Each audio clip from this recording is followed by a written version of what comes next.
Okay, so hello everyone. Good afternoon. My name is Adam Gould, to those of you who don't know me, and I'm joined by my colleague Andrew Crouch for this afternoon's Property Law with Lunch. These seminars are intended to be relatively short and informal, in the hope that everyone can maintain their attention spans over lunch, and also not find the subject matter too dry. So if anyone does have any questions, then feel free to either pop them in the chat box at any time, and either Andrew or myself can answer them as we go, or save them to the end, when we will run a question and answer session.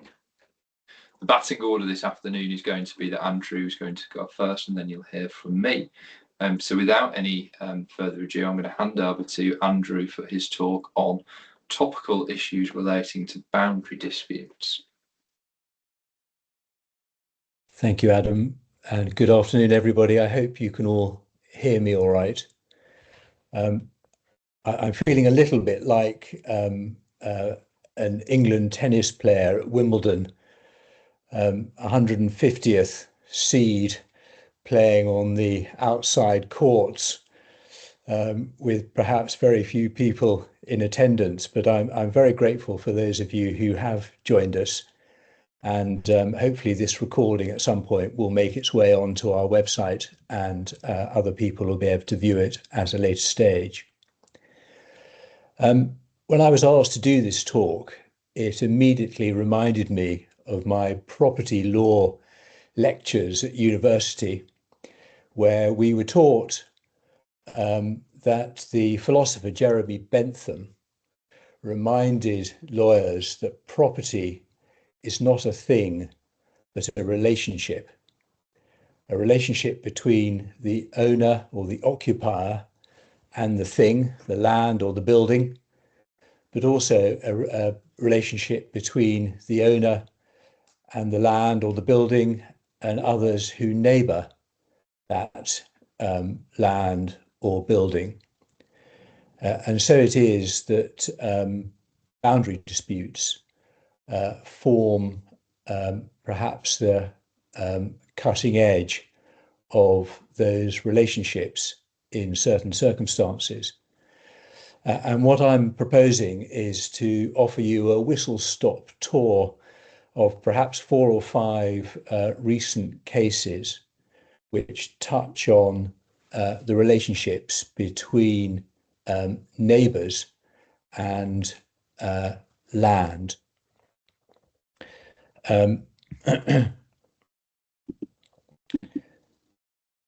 I list there the cases that I will touch upon depending on the time that we have. The second slide just shows, in case you were unaware of what a boundary is, exactly what a boundary might look like. But the significant point of this particular slide is, of course, the general boundaries rule, section 60 of the Land Registration Act of 2002, which provides that the boundary of a registered estate, as shown in the register, is a general boundary unless shown as determined under that particular section. So when we look at a land registration plan, all we're seeing is a general boundary, not the determined or detailed boundary. And so it is that there are a number of recent cases which touch upon that issue. The first one I'm going to outline for you is that of White against Alder, a decision of the Court of Appeal from 2025, which concerns boundary agreements. This is a case in which a Mr. White, owning Willow Cottage, and Professor and Mrs. Alder, owning the neighbouring old stores in Chelmsford in Essex ended up in dispute, both having purchased their freeholds in November of 2005. Shortly before that, the previous owners of each property had orally agreed the location of the boundary between their properties and recorded that in writing and an accompanying plan. Unfortunately, neither Mr. White nor the Alders knew of that boundary agreement when they bought their properties. And some 9 years later, Mr. White, or contractors on his behalf, demolished part of the boundary wall between the properties and began building an extension to his cottage. The Alders, the occupants of the old stores, alleged that this encroached on their land and amounted to trespass. And so 4 years after the building began, they issued proceedings seeking, amongst other things, a declaration as to the true position of the boundary. The issue between the parties included whether or not a boundary demarcation agreement made between predecessors in title can bind successors entitled to the respective properties. And if so, must the successors have known of the agreement to bind them, for it to bind them? At first instance, this matter was heard by District Judge Mills, who held that there was a valid boundary agreement made between the predecessors in title, and that it was an agreement to clarify an uncertain boundary, not a contract to convey land. It was also held that the agreement was binding on the successors in title, including Mr. White. Mr. White, unhappy with that decision, appealed, and His Honour Judge Dunderidge affirmed the decision of District Judge Mills, holding that it aligned with long-standing case law that boundary agreements of a demarcation nature bound a successor regardless of their knowledge.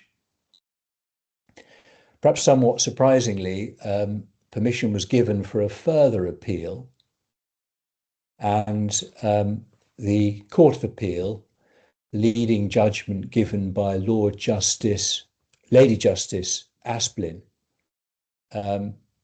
determined that there were two distinct categories of boundary agreement.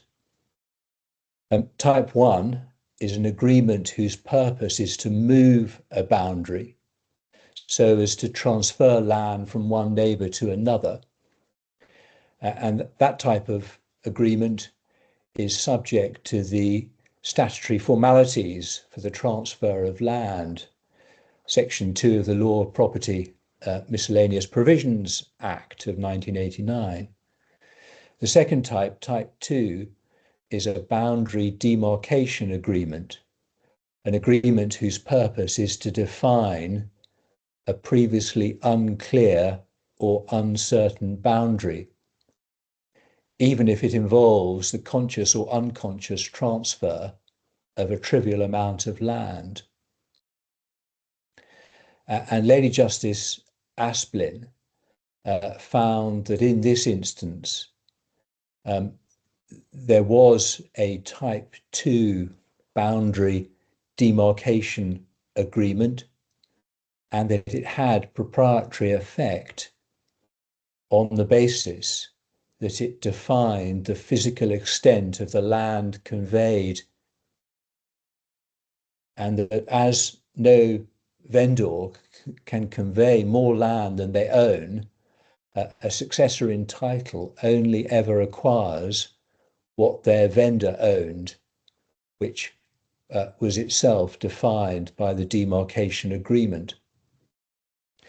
It follows from that a demarcation agreement does bind successors in title, regardless of whether they had notice or knowledge of it.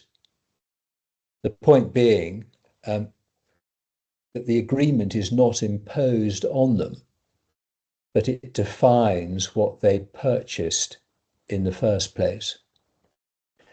And Lady Justice Asplin helpfully explained that the consideration for such an agreement between the predecessors of the owners of each property was the substitution of certainty for uncertainty and the avoidance of the risk of further disputes.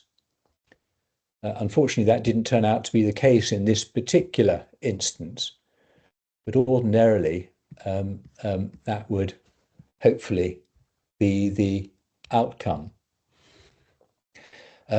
Lady Justice Asplin also pointed out that it's not necessary for the parties to have acted on the agreement before it becomes binding. So the ultimate decision of the Court of Appeal was that they rejected the submission that a boundary demarcation agreement should only bind a successor who had notice of it, and that in this case the 2005 boundary agreement was a Type 2 agreement that was binding on the current owners on both sides, irrespective of their lack of knowledge of it when they purchased their two properties. And from a practical perspective, this authority confirms the value and the risk of informal boundary agreements. They're a cheap and potentially effective way of avoiding disputes because they bind successors automatically. But those carrying out conveyance work, I think, will always want to ask sellers whether any such agreement, written or oral, exists, and search for evidence of it, correspondence, plans and texts as part of their due diligence. Sorry, there's the takeaway slide. Moving on, I'm conscious of time. The next case is that of Clapham and Naga. This is another Court of Appeal decision, this time from 2024, and concerns adverse possession and whether or not this particular dispute was to be determined by reference to the general boundaries rule. As is the nature of these types of cases, this particular case made it to the pages of the Daily Mail, where it was headlined as a dispute between neighbours at war over who owns a stream dividing their gardens, with an artisan potter locked in a 4-year battle with a duck-loving painter. In actual fact, it concerned the owners and occupiers of two properties who lived in a village in Leicestershire, who were to the south of a brook which ran east to west or west to east, and they had both been in adverse possession of the disputed land for over 12 years before the other property, Brook Barn, was first registered in 2003. The defendant in this case, Ms. Naga, purchased Brook Barn in 2020, and she disputed that the land to the north of the brook, and so seemingly within the perimeter of her title, in fact belonged to those to the south of the brook, the Claphams and the Wrights, despite the fact that they had treated the land as their part of their gardens for some decades. This dispute came before His Honour Judge Headley at Leicester County Court in September 22, and he found that the Claphams and Wrights had been in adverse possession of the disputed land, and that it had extinguished the paper owner's title under the Limitation Act of 1980 before Brook Barnes' freehold title was first registered in March of 2003, shortly before the Land Registration Act 2002 came into force. However, His Honour Judge Headley applied Section 75 of the Land Registration Act, excuse me, 1925, and held that on first registration, the disputed land was held in trust for the appellants by the registered proprietor of Brook Barn, and that this possessory interest was then destroyed by the later registration of the property. And so Miss Naga was successful at first instance. She also was successful on appeal and before Mr. Justice Leach. Excuse me. And so the matter came before the Court of Appeal, who were faced with two issues: whether or not the General Boundaries Rule, now Section 60 of the Land Registration Act of 2002, meant that Miss Naga's registered title plan was in fact conclusive as to the extent of what she owned, and whether Section 75 of the Land Registration Act of 1925 operated to protect and then extinguish a possessory title. And their lordships, in essence, concluded that the General Boundaries Rule did apply. And the effect of it was to require that the title plan, which identifies a property when it's registered, is not the precise line of the boundary, with Lord Justice Newey saying it would make no sense for a plan that avowedly shows only a general boundary to be treated as conclusively including land claimed by adverse possession. That would recreate exactly the mischief the General Boundaries Rule was introduced to avoid. And Lord Justice Newgee agreed, saying the purpose of a filed plan was to identify the property, not to fix its boundaries. And the correct approach was to ask where the boundary actually lay on the ground on the date of first registration in March of 2003. And by that date, the appellants had already acquired title to the disputed land, so it was never truly part of Brook Barnes' title to convey. So after two previous hearings, the Court of Appeal allowed the appeal, and the Claphams and the Wrights were held to be entitled to be registered as proprietors of the disputed land, and Miss Naga was held never to have acquired title to it because her vendor had none to convey.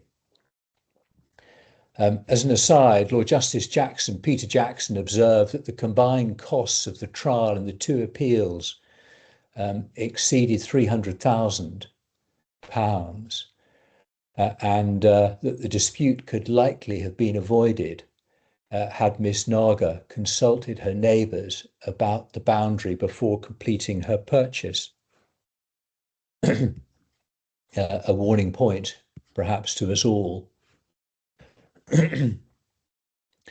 I'm conscious of the time, so I'm going to pass over the third case of Brown and Ridley, which in fact is a decision of the Supreme Court and involves a case arising from County Durham.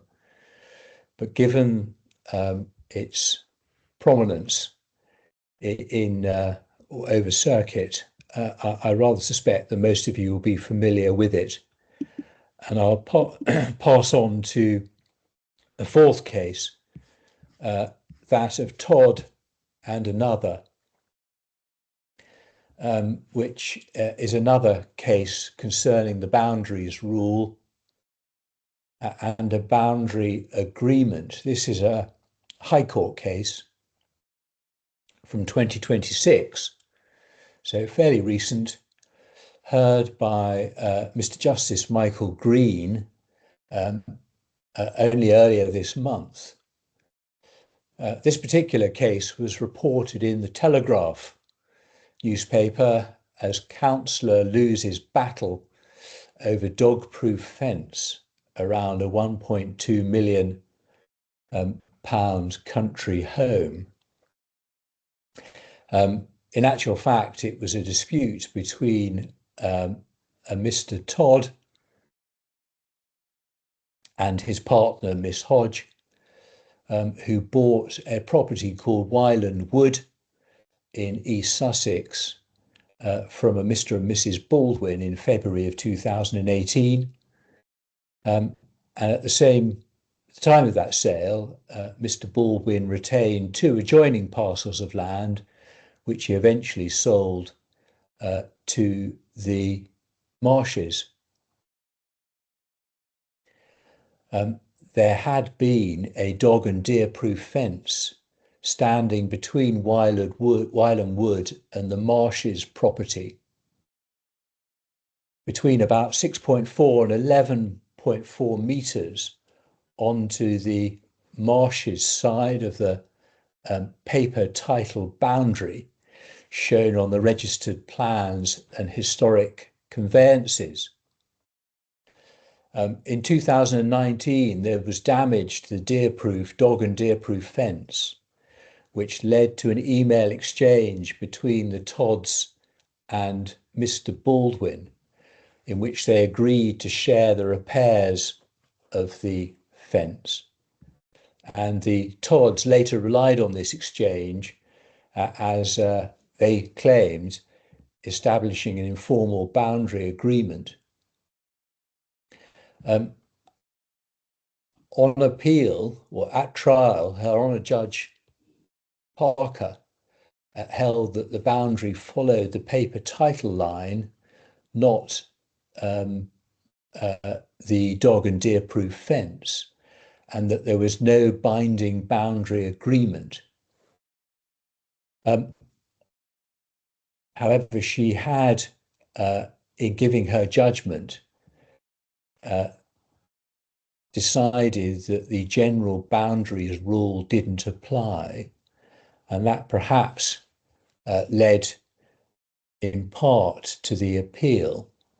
But Mr. Justice Green, whilst conceding that it was confusing that the judge below had said that the general boundaries rule didn't apply, he in fact held that she'd gone through the exercise required of her, and that ultimately she was correct in determining that the paper boundary was the correct boundary, and had it been otherwise, between 18 to 64% of the piece of land in dispute would have been transferred by any boundary agreement, and that would be an agreement that would have required Section 2 formalities, which in this case were absent. So there it is, a very brief, perhaps not so brief, whistle-stop tour through 3 cases. When I when you're sent these slides to this case, you'll see a reference to another case and perhaps some general points that one can extract from them. Suffice it to say that boundary agreements are potentially a helpful tool for avoiding disputes, but they do need some care in their construction, and in any conveyance situation, care needs to be taken to ensure that any boundary disputes that there may have been are noted and factored into any transfer of property. Thank you all for your patience, and I will gladly, once Adam has spoken, answer any questions that anyone may have. Thank you, everybody. Thanks, Andrew. So that takes us on to the second talk of the afternoon by myself, which is walking through history, proving the nature and extent of antiquated rights of way.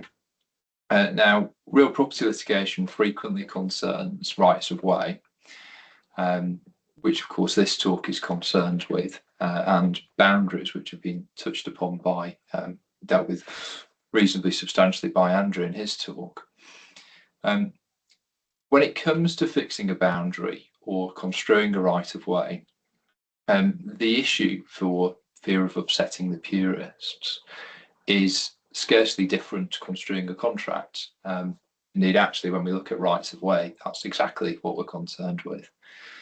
And in order to do that, one has to look at the words used by the parties, either granting the right or conveying the parcel of land, and try to objectively discern their intentions. It can be, and often is, more nuanced than that. And in the interest of keeping this reasonably educational, I think it's fitting at an early point in this talk to mention two authorities that deal with the point. So first of all, in relation to boundaries, you'll all be familiar with the authority of Pennock and Hodgson. And what was said in that case is, in relation to fixing boundaries at least, is that one has to look at the evidence of the actual and known physical condition of the relevant land at the date of the conveyance, and having the attached plan in your hand on the spot when you do this are permitted as an exercise in construing the conveyance against the background of its surrounding circumstances. And it goes on to say also that the matters known, the objective facts, reasonably available and ascertainable to the parties to that conveyance would also form part of that exercise. And the important takeaway there for fitting it into the context of my talk is it's the actual and known physical condition at the time of the conveyance. So that's the historical aspect. Second, as regards easements, the usual citation here is Arnold and Britton. And of course, what was said in that case, and by the point it came to that case, it was reasonably trite anyway and had been for a number of years. But when we are interpreting a written contract, the court is concerned to identify the intentions of the parties by reference to what a reasonable person having all the background knowledge which would have been available to the parties would have understood them to be using the language in the contract to mean. Arnold and Britton goes on to identify a number of factors that one would take into account. And the relevant one here for the purpose of this talk would, of course, have been the facts and circumstances known or assumed by the parties at the time that the document was executed. Now, in an ordinary contract dispute, the exercise of ascertaining a person's knowledge, the material background, etc., is quite easy to deal with, because if a contract has been reasonably well put together, it's been reasonably well documented, then you would expect that there might be a number of recitals, or to the extent it's permissible, there's going to be email exchanges. And fundamentally, in a contract dispute, of course there are exceptions to this, but the parties to the contract are there as witnesses, and they can attest to what the relevant background is. The contrasting position in a lot of property matters is that the people privy to the underlying transactions are not there to give evidence, because much of the time the relevant instruments can be decades, if not a century or two old, which makes it a tricky proposition to stand in the shoes of the contracting parties and actually ascertain what it is exactly they were conveying. So there is a degree of educated guesswork involved in the process, but that is the state of the law, and I dare say there's not really any way around it. So that takes me to the sponsor of this talk, which is a case that I dealt with. It came in for trial in January, and it's finally been disposed of after a reserved judgment and a disposal hearing the other month. And these are the facts of the case. So we have a parcel of land, which I shall refer to as the forest, area of trees. There's a brook going through it, and the intention is that the other parcels of land connected to it, ultimately you can access the claimant's house. It might be a rather nice spot for a garage in the fullness of time. So we've got the forest, and immediately to the south of the forest was a track that partly fell within the title of the defendant.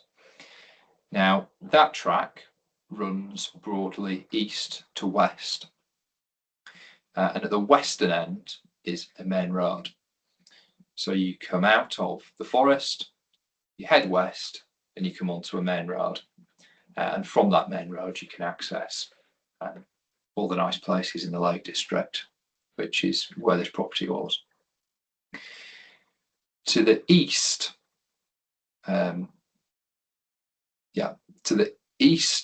of this road was a cul-de-sac, and the cul-de-sac terminated at a bungalow. So you can either go west and access the main road, or you can go east to the bungalow. Now, immediately after the bungalow is, at this point in time, is a pedestrian footbridge over a brook. That leads into a farmer's field, and in turn into the farmer's yard, and the farmer at least has access to a different main road, which I'll refer to as the other main road. So we've got two directions that one can head in after exiting this particular parcel of land, but of course you might infer that actually in a vehicle there's only one that's going to be of any use to the owners of the forest, and that's to access the main road by going west. And indeed, since 2020, the claimants, my clients, had been accessing the track. So they've been going from the forest onto the track and heading west in order to access the main road. But unfortunately, in late 2024, they discovered that the defendant had put a fence up in front of their vehicular gates, and was asserting that actually the right of way went in the opposite direction, i.e. to the other main road. But of course that had long been abandoned, because now that was a pedestrian footbridge only, and it was a farmer's field. So the issue then in that case was this, and I'll turn to the relevant part of my trial bundle so that I can put it all into context. So the right of way goes back to the 17th of October 1969, so it's a reasonable antiquity. I've seen older, but it's not in recent memory.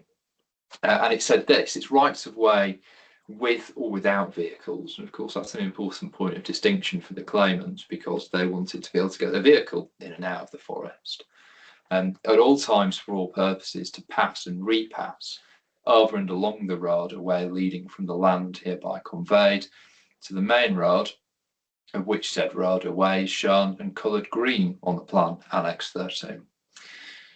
So one might say at first blush, well, there's nothing problematic about that. Surely it's a way to access the land via a main road, and helpfully the author has said that that's coloured in green, and I expect that there's going to be a plan that you can refer us to that will hopefully show that coloration.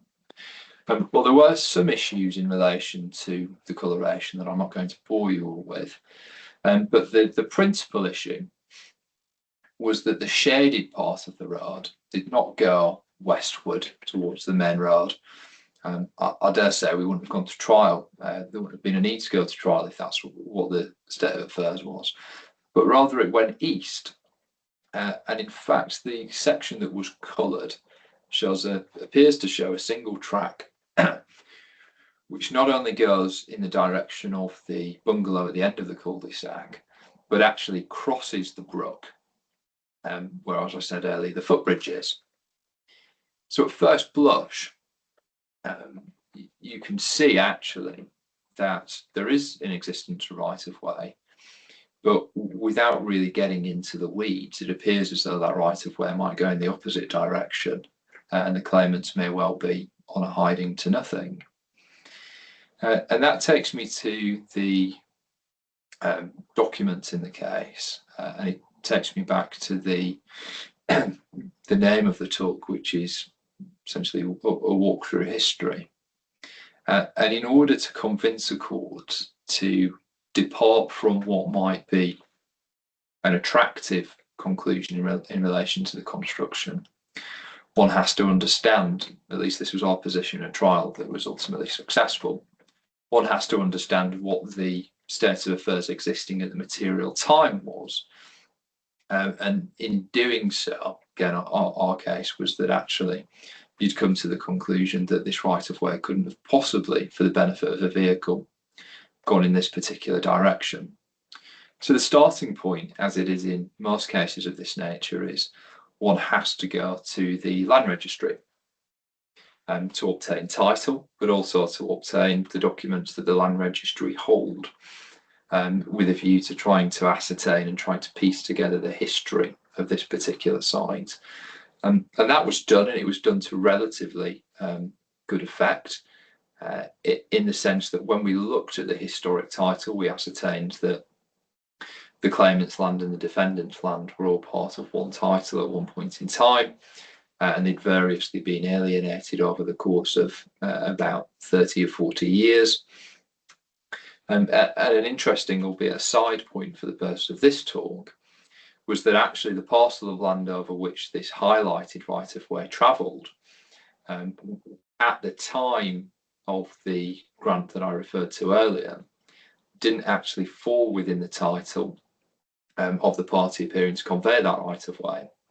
And that gave rise to an argument which ultimately, even though it was run, it was omitted from the judgment. But the argument was, well, how could we possibly have a right of way in that direction if at the time of the grant that right of way couldn't have actually been given? And there are also plans appended to each of these historic conveyances to varying effects, but ultimately non-determinative of what I posed as being the central issue in the case, which is, well, could you have traversed a car along the highlighted right of way to successful effect, i.e. to reach a main road? And that's where the wider investigation came in. And in terms of repositories of information, which I always invite, not necessarily my instructing solicitors, a lot of the time, these are exercises that can be done by, subject to them having the time and the inclination and the intellectual ability, can be done by the lay client, because it's not legal research per se, this is actual research. And my clients in particular were very good and did go to the local authority to try and ascertain historic plans of the area, to try and see what the lie of the land was at the material time. They went to the county council, local archives, libraries, regional and national archives.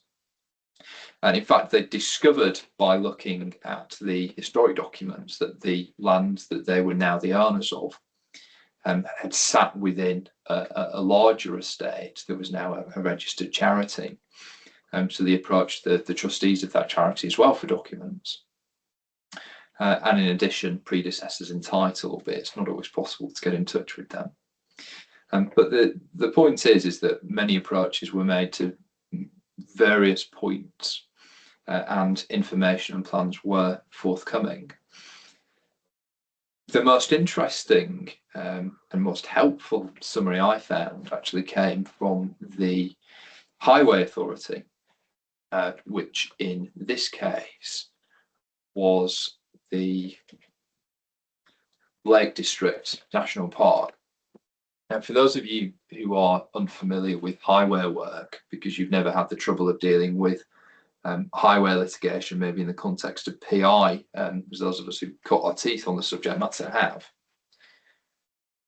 the Highway Authority is under an onus to maintain what's called a definitive map or a definitive plan. And the definitive plan is essentially a record. Not all of them maintain it as a separate map, but it is a record of all the various highways and the categorization of the various highways in a particular area, including the footpaths. And the beauty in a right-of-way case of going to the Highway Authority is that often the rights-of-way touch upon a registered highway, an acknowledged highway, and therefore as an ancillary to the exercise that they do in terms of maintaining this plan, they have a comprehensive and historical record of the lie of the land and of the status of roads, tracks, etc. throughout time. So when my client wrote to the Lake District National Park, not only did they receive quite a significant amount of documentation, which was ultimately used at trial, they also received a letter overview of the historic rights in this particular area, which, even though we didn't rely upon it as expert evidence, was included within the bundle, and therefore those elements of opinion were disregarded, but the factual aspects in the documents were included. And there painted was a very nice history of the area, which was as follows. So they produced, among other things, historic plans of the area going as far back as the 1800s. And over time, and this was a mixture of plans that had been commissioned by the local parish, local estate owners, the Ordnance Survey, which of course is another repository of information. They demonstrated that at the time of the 1969 conveyance and the period of time, I think about 50 or 60 years prior to that, there had never been a road in existence that could have connected the forest to the other main road via what was now the farmer's yard. And in fact, the farmer's yard and the land had always been a farm. And I think, if I recall correctly, as early as the early 1900s, had been recorded as a footpath.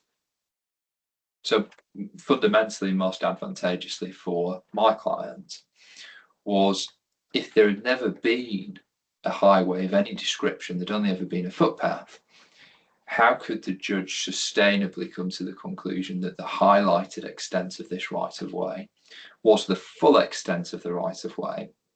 And that would be a construction which couldn't sustain the argument that we actually had vehicular use of this particular way. So standing back and looking at matters in the round, ultimately the judge arrived at a construction which may well have encompassed the highlighted area, but actually access to and from this land to a main road could only be satisfied by heading in that westerly direction. And I should add, for completeness, that when I talk about plans, obviously plans are helpful, maps are helpful, because they record not just the general area and roads, but they also record footpaths, they record undulations in the land, they record the existence of property. So they can paint a very good picture of what would have been, on best evidence at least, what would have been known to the parties at the time of the relevant conveyance. But also they produced walkthroughs. So I have here in front of me a document from April 1951, prior to the relevant conveyance, in which the local parish had commissioned a walkthrough of all the local footpaths. And the individual who was reporting on that confirmed that the footpath which the other side were trying to maintain must have been a track, and must have been some other vehicle bearing route, was, as we maintained, a footpath, and happened to be a footpath that was in very good condition throughout. So it's a contemporaneous record that sits comfortably alongside the plans we had, but I think, in my view, added a bit more substance to the proposition that actually there was never a track that went through this particular route. As an aside, I don't think the defendant was helped in that case by the suggestion that when he was at site, he'd met with a lady, a previous owner, on site, who had said that it was a horse cart track. This was evidence he gave for the first time in cross-examination. And it transpired on the plans that this lady would have been over 100 years old at the time that she apparently made this concession to him. So you can imagine that the court had grave doubts about his credibility. So as I indicated, the case was successful on that point, and the historical documents went a long way to supporting what may have otherwise been a case that would have been the opposite outcome. You can see the temptation from a judicial perspective to say, well, actually, I'm going to operate on the assumption that this particular highlighted right of way went in this direction, and therefore I'm going to limit myself to that.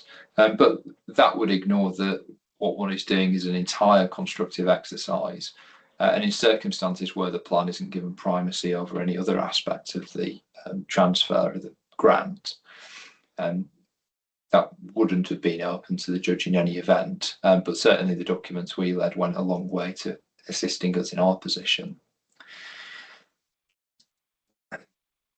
Just a point before I finish, and that is this, that it won't always be the case that you will be able, via extensive investigations, be able to obtain documents that are necessarily helpful to your position. But that's not to say that the exercise shouldn't be done. And I'm informed in that regard by a case of mine that concluded the other week, where actually it was the other side had gone through a very extensive investigations, because their claim for possession of a parcel of land did not have the benefit of the originating transaction. So the originating transaction being the one where a single parcel of land is split in two, and the result is that there is a boundary between the two resulting parcels of land.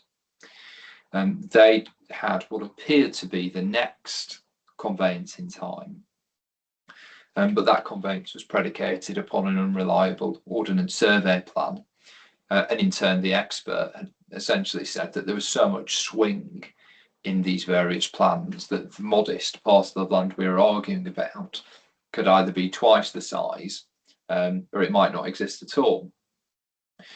But what the other side were able to satisfy the judge of, and even though this wasn't necessarily dealt with explicitly, I think it certainly informed his view, was that because they'd gone to the trouble of trying to ascertain this originating transaction but had been unable to do so, they could rule out the possibility that the judge might be making a decision based on incomplete information. That is to say, there wasn't going to be any information forthcoming at any point in time. And they were further able to persuade the court that actually you seized with as much information as any court is ever going to get.